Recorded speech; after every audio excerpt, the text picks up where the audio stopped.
Ngopi Tipis, Kabupaten Malang. Ngopi Tipis adalah program informasi dari Jejak Kabupaten Malang, Jaringan Edukasi Jaminan Kesehatan Kabupaten Malang.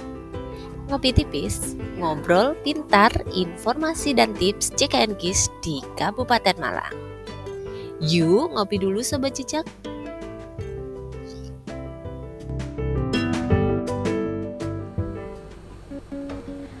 Assalamualaikum Sobat Jejak, kalian sedang menikmati Ngopi Tipis bareng Jejak Kabupaten Malang. Ngopi Tipis, ngobrol pintar, informasi dan tips JKN KIS, podcast dari Jejak, Jaringan Edukasi Jaminan Kesehatan Kabupaten Malang. Sekarang kita masuk di segmen Kawalin PBI Kabupaten Malang, edisi pertama bersama Kepala BPJS Kesehatan Kabupaten Malang, Ibu Arianti. Halo Bu, apa kabar? Alhamdulillah, luar biasa pagi ini bertemu dengan Mbak Winda. Alhamdulillah, saya nervous ini Bu, deg-deg. Sama. Gimana nih Bu perasaannya hari ini kita di segmen pertama, episode pertama untuk podcastnya Jejak ini Bu? Sebenarnya kurang lebih sama, dredeg ya, karena podcast ini saya yakin nanti menjadi salah satu media dari masyarakat di Kabupaten Malang, khususnya untuk kita sama-sama mengupdate, karena kita jadi sumber informasi, jadi agak-agak grogi gitu. Baik Bu, kita langsung saja membahas segmen kita hari ini terkait Kawalin PBI Kabupaten Malang. Jadi PBI ini sendiri tuh sebenarnya apa sih Bu?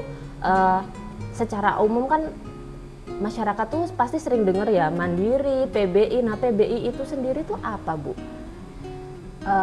PBI itu sebenarnya kan kalau kepanjangannya itu penerima bantuan iuran. Penerima bantuan Ya. iuran. PBI ini salah satu bagian dari kelompok peserta jaminan kesehatan nasional JKN yang visi kartunya KIS.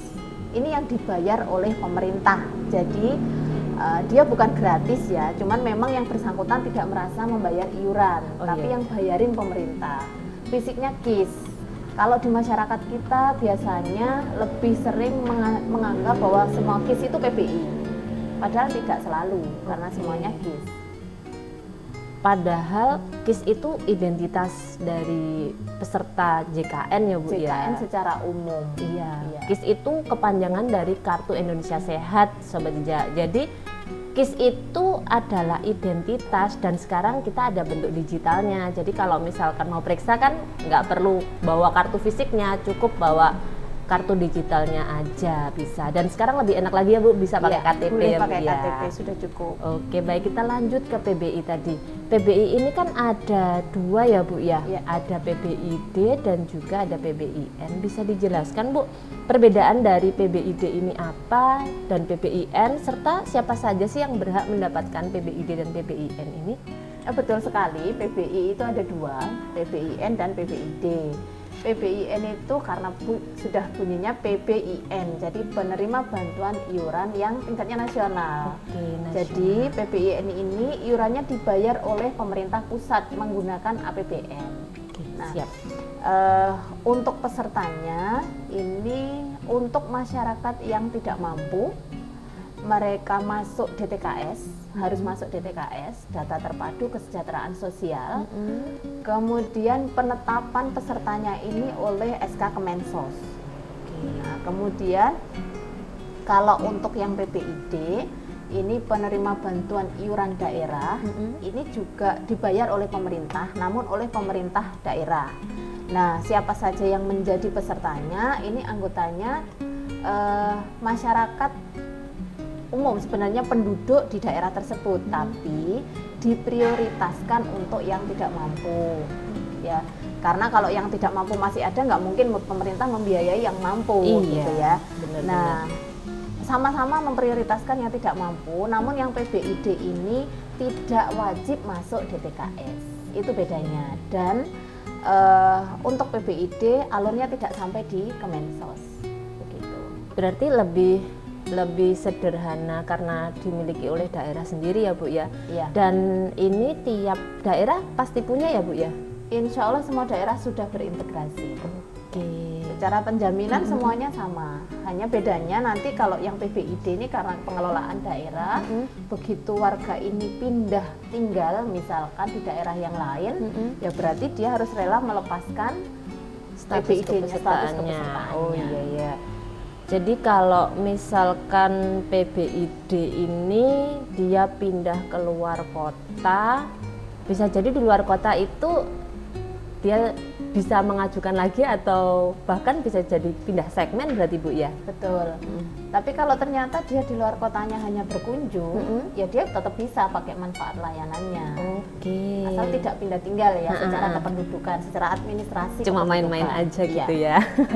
Ya ya. Terus untuk menjadi peserta PBID dan PBIN ini kan pasti ada alurnya ya Bu ya. Apakah alur untuk menjadi peserta PBID dan PBIN ini sama? Karena kan tadi kalau dijelaskan kan yang berhak mendapatkan kan sama-sama yang tidak mampu ya sebenarnya. Cuman untuk melakukan pendaftarannya karena si pembayar berbeda, apakah cara daftarnya itu sama? Kalau dari level yang paling bawah cara daftarnya sama, tapi proses eksekusinya nanti yang berbeda. Karena yang PBIN ini karena tingkatnya nasional harus dia akhirnya lebih panjang ya. Jadi untuk PBIN usulan oleh operator desa masing-masing ini sudah difasilitasi namanya aplikasi SIKNG. Dipegang oleh masing-masing operator desa. Operator desa ini mengajukan data sesuai dengan mereka pasti punya nih data DTKS-nya masing-masing desanya. Nah, mereka akan proses dulu di sana. Kalau masuk DTKS diusulkan melalui aplikasi SIKNG oleh masing-masing operator desa ini. Kemudian nanti entry data mereka akan terbaca oleh operator SIKNG kabupaten. Operator SIKNG kabupaten ini yang melakukan persetujuan atas usulan dari desa. Sejumlah persetujuan yang sudah dilakukan, inilah yang akan dilakukan pengesahan usulan oleh bupati. Nah, surat pengesahan usulan bupati inilah yang akan diupload oleh teman-teman operator SIKNG kabupaten ke Kemensos. Yang akhirnya setelah proses verifikasi Kemensos muncullah SK penetapan siapa saja yang berhak oleh Kemensos, betul. Dan proses ini berjalan setiap bulan. Sudah ada timeline. Oh berarti penambahan peserta PBIN ini setiap bulan ada ya berarti ya? Nanti mungkin kita bisa kupas di segmen yang lain ya, lebih detail lagi. Oh timelinenya seperti apa sih? Bisa. Kendala-kendalanya apa sih? Nanti mungkin banyak yang pengen tahu juga sebenarnya. Ya. Karena secara detail ini mungkin Sobat Jejak ini banyak yang nggak tahu. Taunya ya hanya jenis kepesertaannya saja dan hak dan kewajiban saja yang diketahui, tapi secara detailnya gimana cara daftarnya, alurnya seperti apa, itu banyak dari Sobat Jejak, apalagi yang khususnya Kabupaten Malang ini banyak yang belum tahu juga. Dan nah saya itu khawatirnya nanti yang PBIN ini jangan sampai tahunya ternyata setelah mereka nonaktif. Seringnya kayak gitu itu Bu. Jadi tiba-tiba perlu konfirmasi, Mbak saya baru dapat kartu, tapi kartu saya kok sudah nggak bisa dipakai. Nah itu sering banget konfirmasi dari Vaskes sih, dari FKTP itu tanya kayak gitu Bu. Nah itu kalau untuk PBID-nya alurnya. Kalau yang tadi masih alur PBIN. Kemudian kalau yang alur PBID memang lebih simple. Jadi usulan tetap melalui operator desa. Sama ya. Sama melalui operator desa. Bedanya tidak harus DTKS tadi. Karena tidak harus DTKS dan ini PBID, dia tidak perlu masuk aplikasi SIKNG, tapi sudah ada format Excel yang disiapkan. Usulan yang sudah dikumpulkan oleh masing-masing desa tetap mengalirnya ke Dinsos. Bukan masyarakatnya yang jalan-jalan ke Dinsos. Bukan masyarakatnya. Datanya ini yang oleh operator desa disampaikan ke Dinsos. Nanti Dinsos akan melakukan rekapitulasi secara skop kabupaten, dalam lingkup kabupaten. Setelah rekap data yang dilakukan oleh Dinsos, ini dikoordinasikan dengan Dinas Kesehatan. Karena memang perwakilan Pemda dalam hal ini adalah Dinas Kesehatan. Data yang sudah dikoordinasikan dengan Dinas Kesehatan inilah oleh Dinas Kesehatan akan disuratkan ke BPJS Kesehatan. Kalau ini, kita sudah terima, baru BPJS Kesehatan akan melakukan eksekusi, melakukan action, memasukkan nama-nama sesuai dengan yang ada di suratnya Dinas Kesehatan. Setelah dilakukan itulah nanti kartu akan aktif di bulan berikutnya. Ya. Berarti ini juga penambahan juga setiap bulan juga, Bu, Betul, ya? penambahan PBID pun setiap bulan. Jadi PBI secara umum, PBIN maupun PBID, proses penambahan dan mutasinya ini berlaku setiap bulan. Setiap bulan. Ya. Mengikuti tanggal cut off berarti, Betul, Bu, ya? mengikuti tanggal cut off. Nanti kalau semuanya normal, sebenarnya bulan berikutnya pasti aktif. Iya. Nah, yang abnormal ini karena kita mengikuti syarat ketentuan yang berlaku, nanti mungkin kalau di sini nanti menjadi lebih panjang ya. Kalau kita detail nanti sobat jejak jadi bingung Tambah lagi. bingung ya informasinya. Nanti kita bertahap, sama-sama kita jelaskan bertahap. Oke, baik. Jadi untuk yang ada catatannya tadi, yang misalkan data-data abnormal tadi, ada syarat dan ketentuan yang berlaku yang nanti akan kita bahas di Kawalin PBI Kabupaten Malang episode selanjutnya. Oke, baik Bu, alhamdulillah edisi pertama untuk segmen Kawalin PBI Kabupaten Malang kita sudah selesai, dan semoga sobat jejak memiliki gambaran yang lebih jelas terkait PBI ini. Saya ada satu pantun nih, Bu.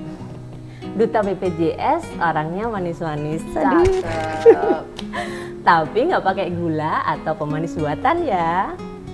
Sampai jumpa di Ngopi Tipis podcast Jejak episode selanjutnya. Salam jejak, solusi nambah informasi. Wassalamualaikum warahmatullahi wabarakatuh.